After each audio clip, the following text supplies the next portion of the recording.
Tonight, as you drift asleep, we'll explore the story of a teenage lad whose mother was told by a doctor her son would be dead by morning, but he went on to become a legendary psychiatrist with observational skills to rival Sherlock Holmes, who passed away an old man over 60 years later. So take a moment to close your eyes and have a sense of relaxing back in the coziest chair with the book of today's topic. And as you open that book, you can drift into the most pleasant reverie. One night on a Milwaukee farm in 1919, a teenager, Milton Erickson, had been ill. His mother was worried as his health was deteriorating quickly, so she sent for the local doctor. When the doctor arrived, he examined Milton and was concerned by what he saw. He felt that as he was just a small-town doctor, he wasn't experienced enough to know what was wrong and what to advise the family. So he sent for a more experienced doctor from the nearby larger town. When that doctor arrived, like the previous doctor, he examined Milton before heading just outside the bedroom to where the mother was standing in the hallway. In earshot of Milton, he told the mother, "Your son has polio and will be dead by morning." Milton overheard what the doctor said. He was disgusted that a doctor would tell a mother something like this, that they would take away a parent's hope in such a blunt and brutal way. After the doctors left, Milton asked for the dresser to be moved across his bedroom. The dresser had a small mirror on top of it. Milton wanted the dresser to be positioned so that the mirror reflected the view from outside in the direction that the sun would rise. He was determined to prove the doctor wrong and knew that if he could make it through the night and see the sunrise reflected in the mirror, he would have survived until morning. Throughout the night, Milton drifted in and out of consciousness, keeping his attention on that mirror, waiting for the first sign of light. After many hours, he saw what he was waiting for, the golden light of the morning sun radiating in through his window and reflecting in the mirror. On watching the sun rise in the mirror, Milton smiled, having survived the night before drifting into a coma. 3 days later, Milton awoke from his coma, but was paralysed from the neck down. All he could do was move his eyes and speak a little. The trouble with life on a farm is that everyone has to carry on with their work, even if a family member is ill. Initially, Milton was left in bed every day, but he started to get bed sores. To prevent his bed sores, he was tied into a rocking chair in his room.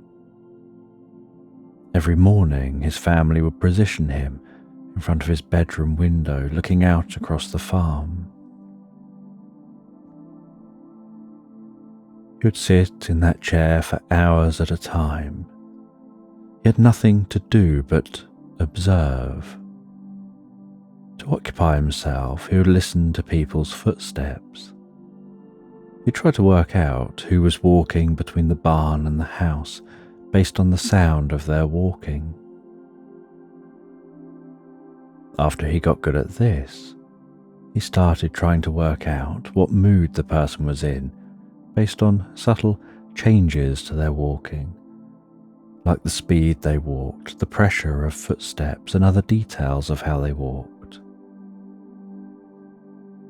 With practice, he was able to work out who was walking from the barn to the house, and what mood they were in, and other details about them. He started to get used to his new situation while developing the observation skills which he would become famous for later in his life. He was getting good at observing the sounds of people walking between the barn and the house, and enjoyed looking out across the farm, enjoying the views of nature, the rustling leaves on trees, the birds pecking in the soil and flying overhead, the gentle waving of corn in the fields, and watching his family work and play. One day, Milton was tied into the rocking chair in the morning like usual, but this morning his family forgot to position the chair in front of the window. Milton longed to be by the window and longed even more to be outside. He closed his eyes, drifting deep into his mind, wishing and dreaming of being outside on the farm,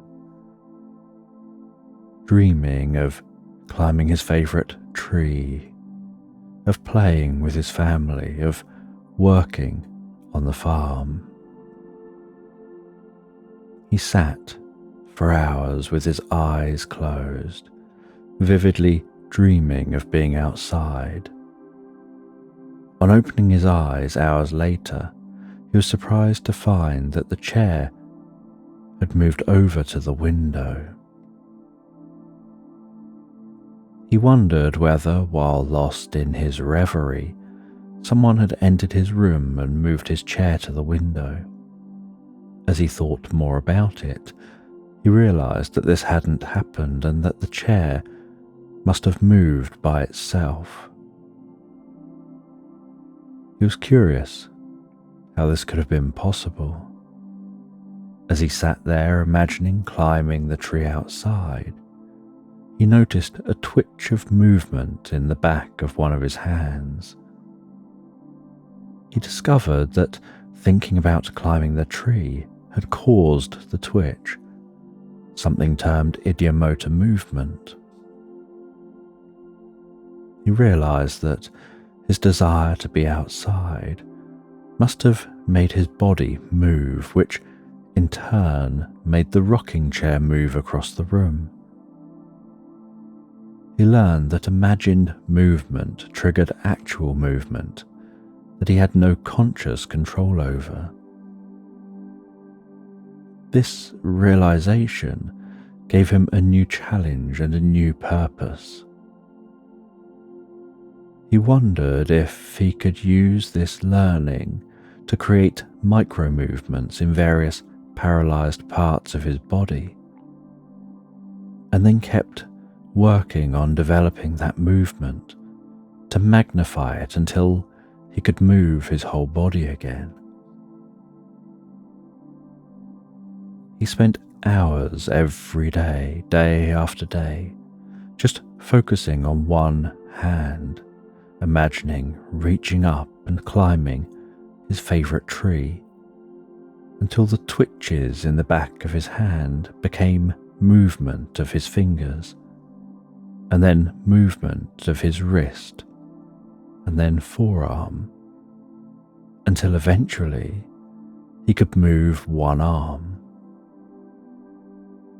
Milton then focused on unparalyzing his other arm, doing the same process. Then his body and then his legs. As he started unparalyzing himself, his baby sister was learning about her body, learning to stand, to move, to walk. Milton observed how she was learning these skills, learning how she discovered her different body parts and learned about those body parts in relationship to her other body parts. He used his observations to help him learn how to move and relate to his own body.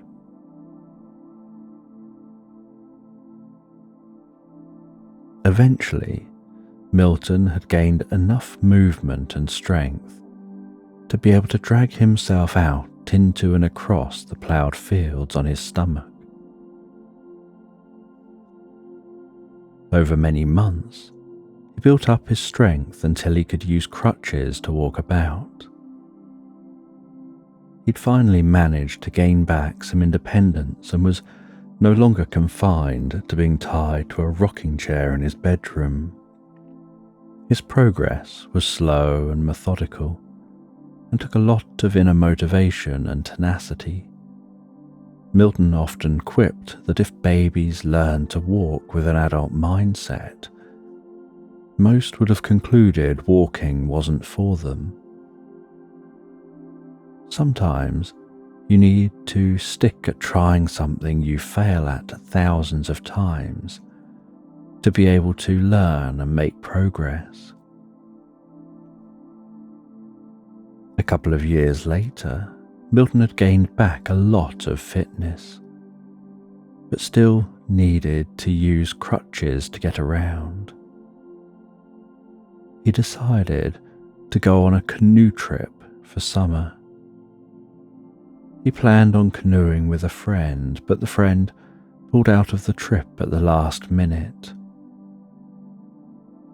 He didn't want to worry his parents, so he decided not to tell them that he'd be making the journey on his own. He set off with just $4, some food and a diary in his pocket, on a 1,500-mile round trip along the Mississippi. Milton was proud and disliked asking for help. When he set off on his journey, he needed to use his crutches and struggled to get into and out of his canoe, as well as struggling to get his canoe into and out of the water. During the journey, he encountered many challenges. He found himself at locks which he couldn't pass, so he would drag himself up out of the water to sit beside the lock and wait. He was incredibly patient. He would wait as long as he had to, sometimes most of the day, until someone would come along and ask what he was doing, and without asking, they would help him through.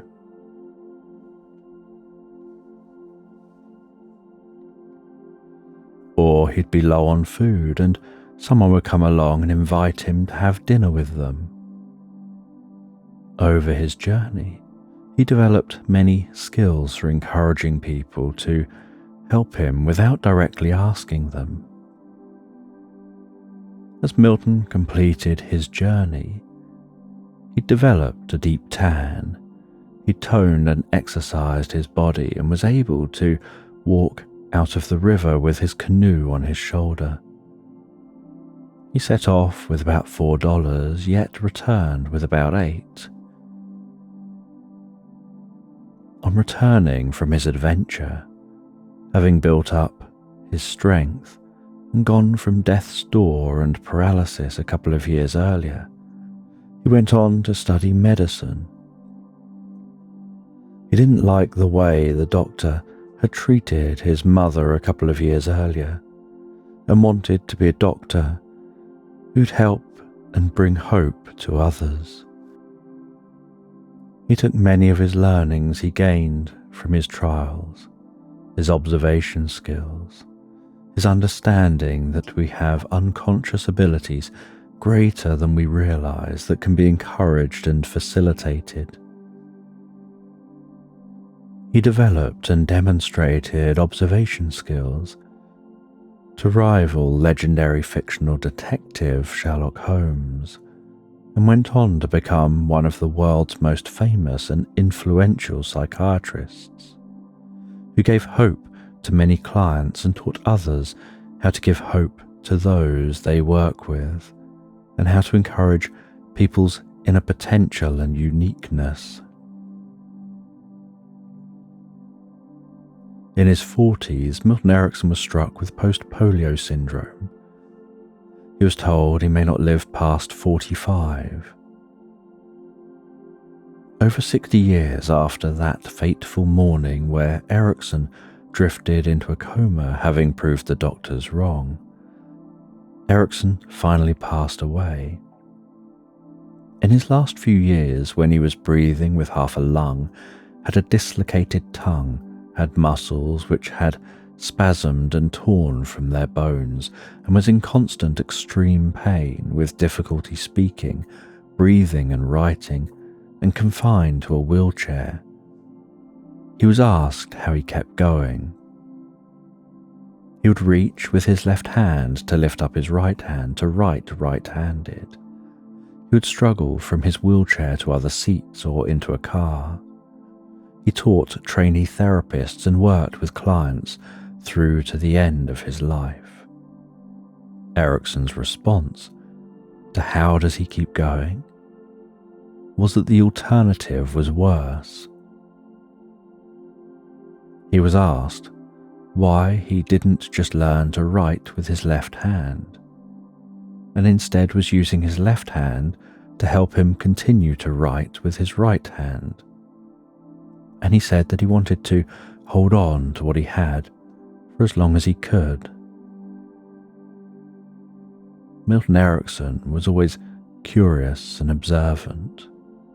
Probably the most famous example of this is his observation of the deep, unspoken connection people have with each other.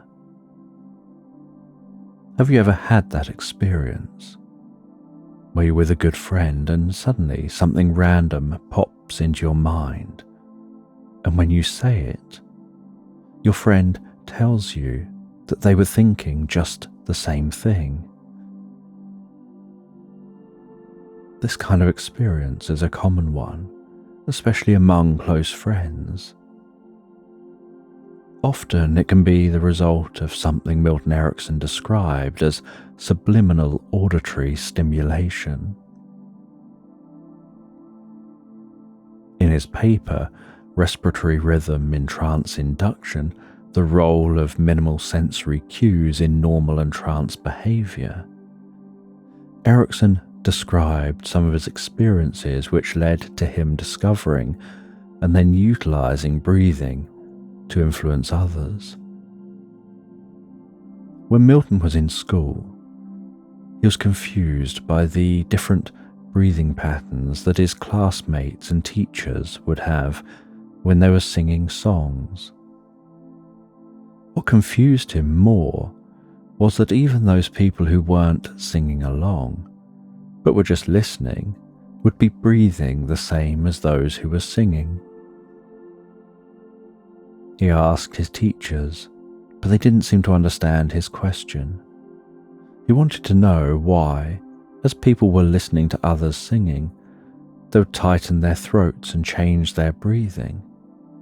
He observed that people would change their breathing and then suddenly start to hum or sing, that it was common to see people seemingly silent and thoughtful and changing their breathing before spontaneously humming or singing.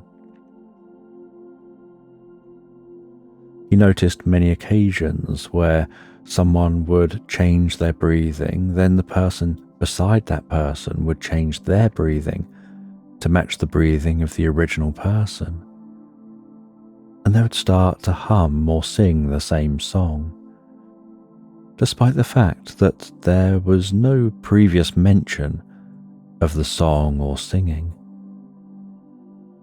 He noticed that when people marched, they matched breathing patterns with each other. This seemed to occur spontaneously, and whenever he asked teachers about this, they dismissed his observations as being foolish. So at the time, he decided to keep quiet and just explore this himself.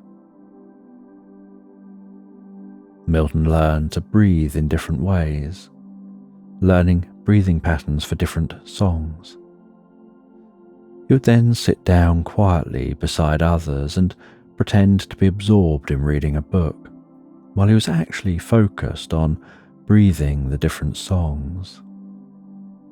Initially, he wasn't very good at accurately doing the breathing pattern of the songs, and he found that those he sat next to would get irritable, but wouldn't know why, because they wouldn't consciously have noticed his breathing. With practice, he improved. He tested breathing songs and gently and quietly humming songs. In both cases, he found that this elicited the same response, that the person he was sitting next to would start to hum or sing the song themselves. When questioned, if he had been humming, they would acknowledge that they were aware of this and that they started humming or singing because they heard and recognized the song he was humming. If he had just been breathing the song, the person would report that the song just popped up in their mind, and they then started humming or singing that song. They didn't realize that they'd been influenced and didn't attribute their decision to start singing or humming with Milton's breathing. As he entered high school, he learned about the contagion of yawns, so he practiced being able to yawn to trigger yawns in others. He couldn't understand how yawning, which he saw as a form of breathing, could be as contagious as humming popular tunes, and like with encouraging people to hum, it led to physical behaviours, not just a change in the person's breathing. He started to experiment with yawning at times, people reciting things to see what impact it would have. He found some people to be highly responsive to his nonverbal behaviour. He was curious about the fact that everybody breathed and yet nobody paid attention. He recognised that breathing was a key part of any sort of vocalisation and vocal behaviour, but others didn't seem to recognise this. As he continued to explore this, he encountered someone who stuttered. He found himself to be completely bewildered by the breathing pattern of this person when he thought of talking and when he spoke.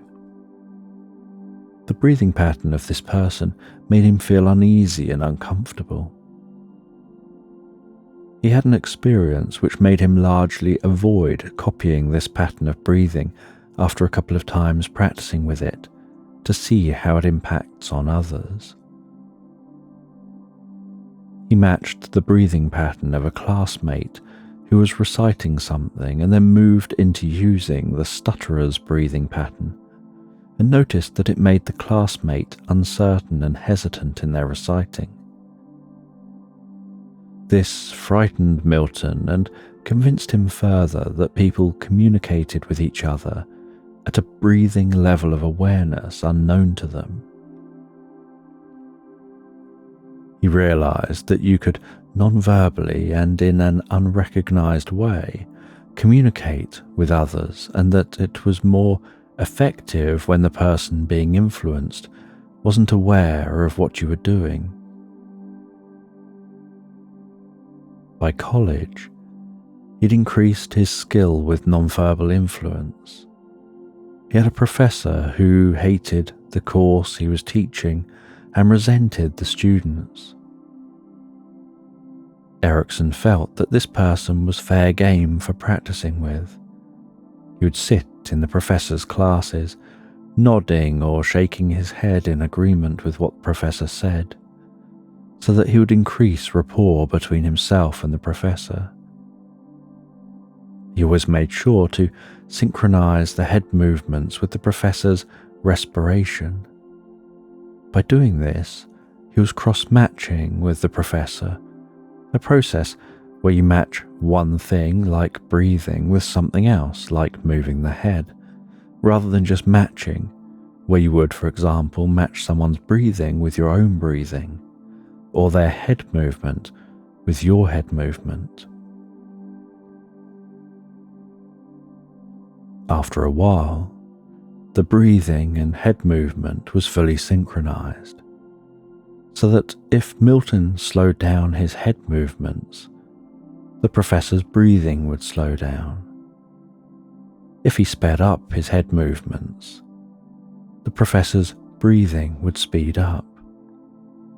This would trigger speech problems in the professor as he lectured. He continued over the decades to explore the power of communicating through breathing.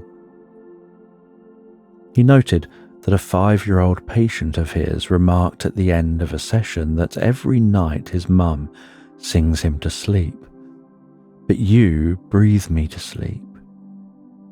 He explained that the child was right and that it's common for children under 8 to realize that he's influencing them using his respiratory rhythm technique, which adults don't notice.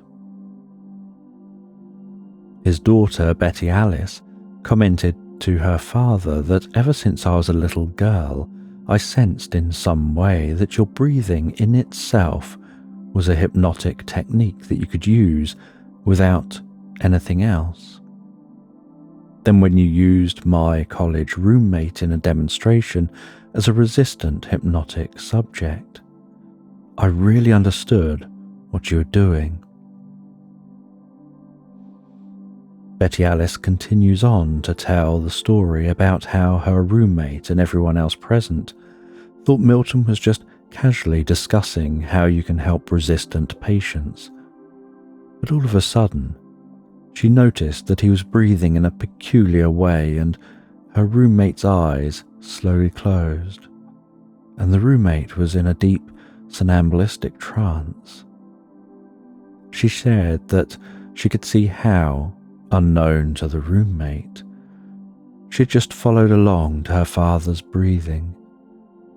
She concluded that she saw how he had covered up what he had done by eliciting arm catalepsy, and everyone watching thought that this was the actual induction, and that had he told them what he'd really done, they wouldn't have understood. In his paper, Milton Erickson shared that some physicians recorded a demonstration of his, and while reviewing it over and over at home, trying to work out what he did, the physician's young children interrupted to say that the man didn't say anything.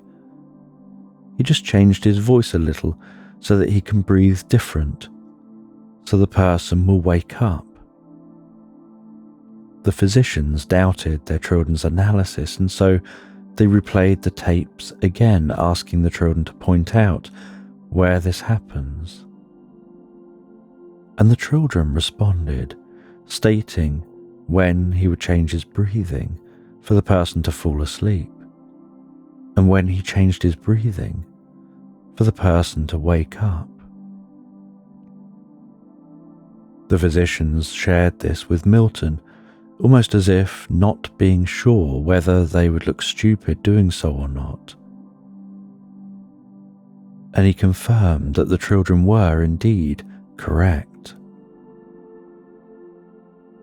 This technique, on first hearing about it, may sound scary to some, the idea of planting thoughts into the minds of others. People may worry about the idea that you could plant a thought to carry out something immoral or bad in some way, but we have thoughts all the time which, if acted on, could be seen as wrong, so we choose not to act on those thoughts. The same applies here. That just because someone starts having a thought doesn't mean they have to act on that thought. For someone to decide to act on the thought or idea being presented, it has to be something they're comfortable with acting on.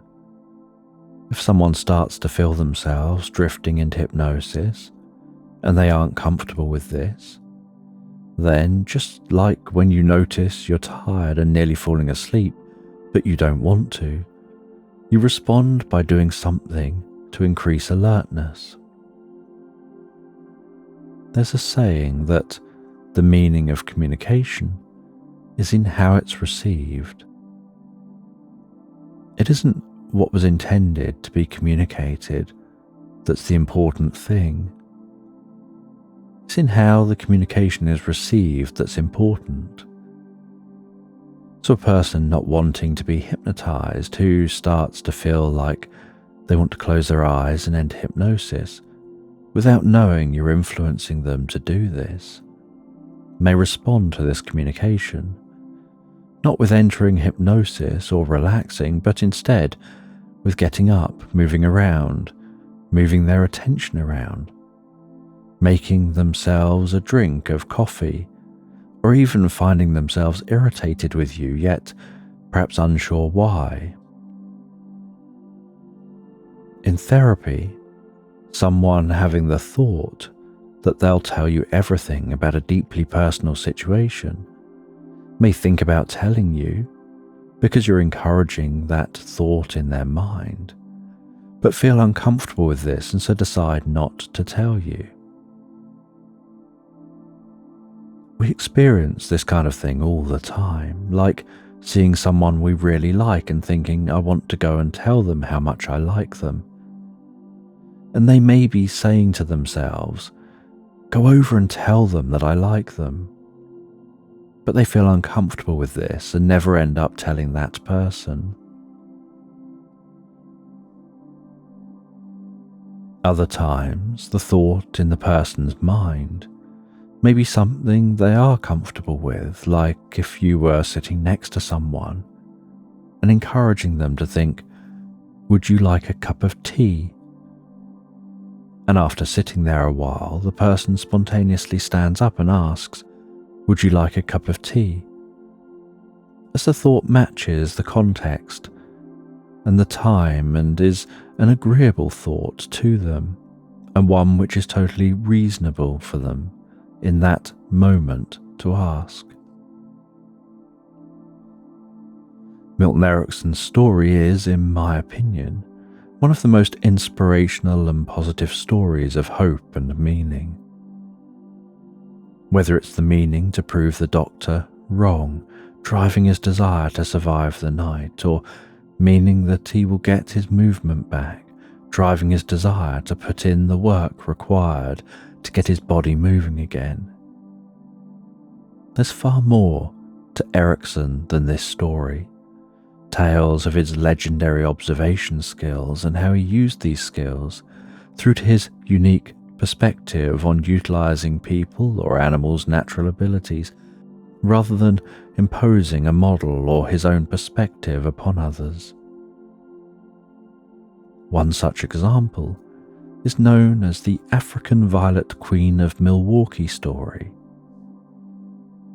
All it took for Milton Erickson to help the reclusive, friendless, depressed 52-year-old woman to overcome her depression and be described as the African Violet Queen of Milwaukee, who was loved by all, was to tell her to give away plants. This may perhaps sound strange, and you may be wondering what giving away plants has to do with treating depression.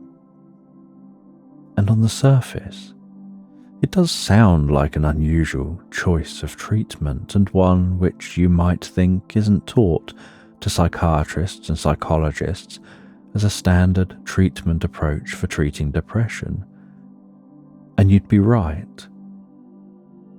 It doesn't say in any book treat depression by encouraging the client to give away plants, but it does reveal a deeper perspective which can be held when treating psychological challenges. Milton Erickson stated, the first consideration in dealing with patients, clients, or subjects is to realize that each of them is an individual. There are no two people alike. No two people understand the same sentence the same way. And so, in dealing with people, you try not to fit them into your concept of what they should be. You should try to discover what their concept of themselves happens to be. While lecturing in Milwaukee, Milton Erickson was asked whether he would help a 52-year-old lady who'd been experiencing depression for 9 months. The lady was described as not getting on with her sister, independently wealthy and very religious. He was told that she had staff coming in to do the various household chores and that the woman just stayed at home in a big house and went to church. She didn't have friends. She would attend church and slip away quietly so as not to interact with people. Milton Erickson was only going to be in Milwaukee for the day, so he couldn't take the woman on as a client, but he agreed he would visit her and see if there was anything he could do to help. He visited the woman in the late afternoon before he left Milwaukee. He explained who he was and asked if he could be taken on a tour of her house. He described that he observed that she was a very wealthy woman who lived alone, idle and attending church but keeping to herself. As he continued the tour room by room, they came across a room where he noticed 3 African violet plants and a potting pot with a leaf in it being sprouted as a new plant. At that point, he knew what therapy might help the woman. When he saw the 3 African violet plants, he told the woman, "I want you to go and buy every African violet plant you see for yourself. Those are yours. I want you to buy a couple of 100 gift pots. As soon as the sprouts are well rooted, for every birth announcement, you send an African violet. For every christening, for every engagement, for every wedding, for every sickness, for every death, every church bazaar." He said that at one time the woman had 200 African violets, and if you have 200 African violets, you've got a day's work cut out taking care of them. When the woman passed away 20 years later, she was known as the African Violet Queen of Milwaukee. She had endless numbers of friends and was much loved. Milton Erickson shared that all of this was from a single meeting with the woman, where all he did was to point her in the right direction and give her a little motivation. The woman did the rest of the therapy herself. He said, "That is the important thing about therapy. You find out the potentials that are possible for your patients, and then you encourage your patients to undertake them, and sooner or later, they get all wrapped up in it."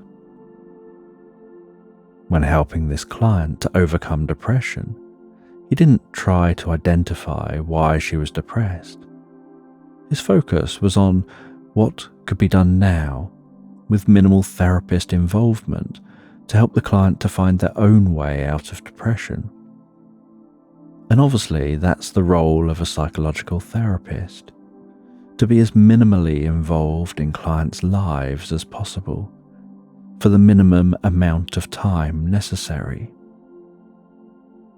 He wanted to help the client change their patterns of behavior to something healthier. He wanted to help them to get unmet innate emotional needs met, because generally this would help the person to stop being depressed.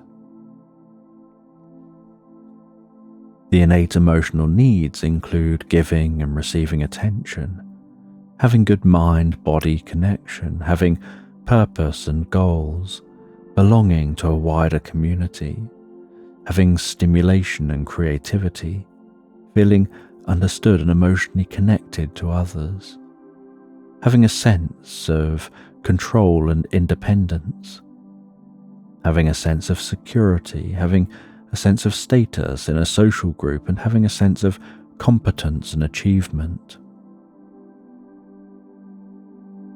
How much any one need needs to be met is unique to each individual, but we all have these needs, and when they aren't being met to the level we require, or are being met inappropriately or perhaps overmet, then this can lead to problems and to maintaining problems.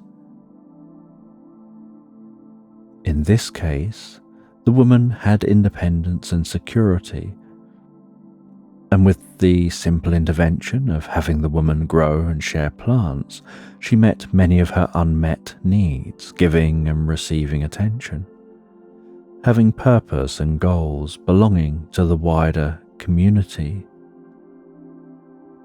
feeling connected to others, and may well have started to develop relationships where she would feel more understood by others, developing a sense of status within a social group, and having a sense of competence and achievement, again something which she may already have felt to some extent with growing the African violets.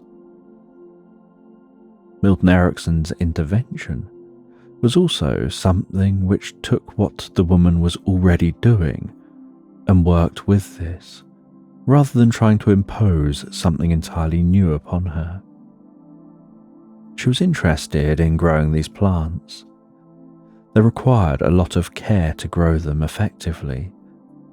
She already attended church, so the intervention built on these areas as something which might then open up the possibility for the woman to progress out of depression.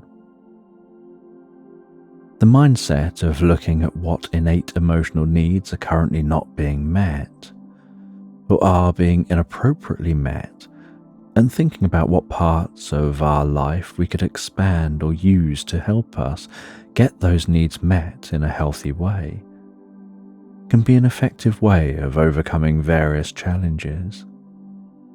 It can work with wide-ranging areas from depression to addiction, from OCD to weight loss. The idea is, when you're struggling with a problem and thinking about what you can do to move forward from that problem, take a look at your innate emotional needs. How are they being met? What you are looking for are needs which are not being met or are being met inappropriately, for example, being met by or in relation to the problem itself, or are being overmet, which could be connected to the problem. Once you've identified needs which are not met, overmet, or inappropriately met, you can then think about what you do already, which you could build on to get those needs met in a healthy and balanced way, to essentially tackle the problem by sidestepping it. For example, it could be someone smoking to meet the mind-body connection need, where they perhaps smoke to relax and reduce stress. And so they find an alternative, like a breathing technique, of breathing without breaths longer than in-breaths. So they're taking the breathing a smoker does when smoking, which is the part of the process which triggers relaxation, and doing that without the cigarettes. It could be that they smoke to take breaks to reduce stress. So when they get a craving, they still take a break, but do something other than smoking, like grabbing a drink or taking a short walk and stretching their legs for a while, or going outside and relaxing, breathing in fresh air and being out in daylight. Perhaps they smoke to socialize, to meet their need to give and receive attention, or to meet the need to feel a connection with others. So they still take breaks and mix with others, but maybe take a drink outside with them when mixing rather than cigarettes. It could be that they started smoking to meet the sense of status need. An example of an overmet need could be having an overbearing relative who won't give you time to yourself. So you have your need to give and receive attention overmet.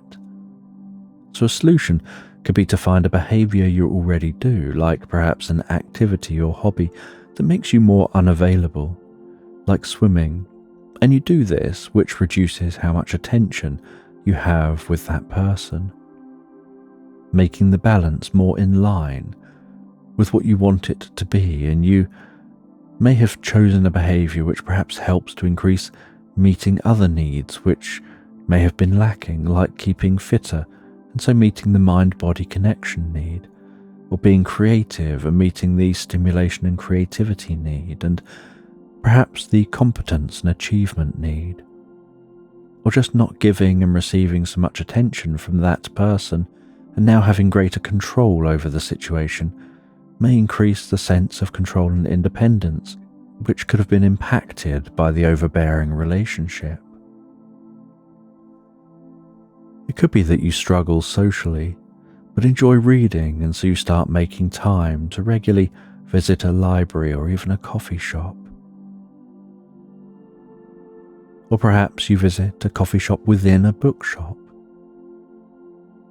In doing so, you may encourage others over time to engage with you and socialize with you rather than you instigating socializing, because people occasionally comment on what you're reading, and maybe having that regular place you visit, the staff get to know you and so start engaging in more social conversations without you having to start the conversation yourself. As a parent, it could be that you have a child or teenager engaging in risk-taking behaviours because they find it exciting and they get a sense of status from them. Yet the child or teen also likes a specific sport, so maybe you encourage them to do more of the sport so that they get the excitement and status from that, and then reduce their risk-taking behaviours without the parent trying to address this directly in a challenging and confrontational way, which, especially for a teenager, may well increase the chances of them doing the risk-taking behaviours more. So when you look at problems from this perspective of observing the uniqueness of the individual or yourself, of strengths and interests, and what positive areas of life could be built on to appropriately meet the needs which are being impacted by the presenting problem, you can then often find solutions to relieving the problem without having to try to fight directly with the problem itself. This isn't obviously a magical panacea.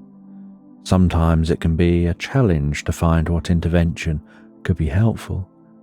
Other times there are missing skills which the person could do with learning, or the person may not be motivated to engage in therapy or in making any changes to help themselves, or they may need to look at gaining understanding or alternative perspectives on something, or a wide number of other reasons.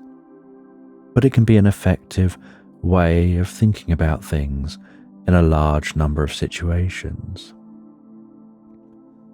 And this was part of how Milton Erickson developed his approach, based on his life experiences, his curiosity, and his understanding that every person is a unique individual.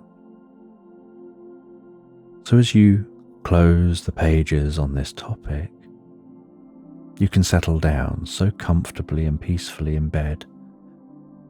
And as your unconscious now absorbs this learning from today, you can drift so deeply and comfortably asleep with each breath that you take, sleeping perfectly and soundly asleep all night long.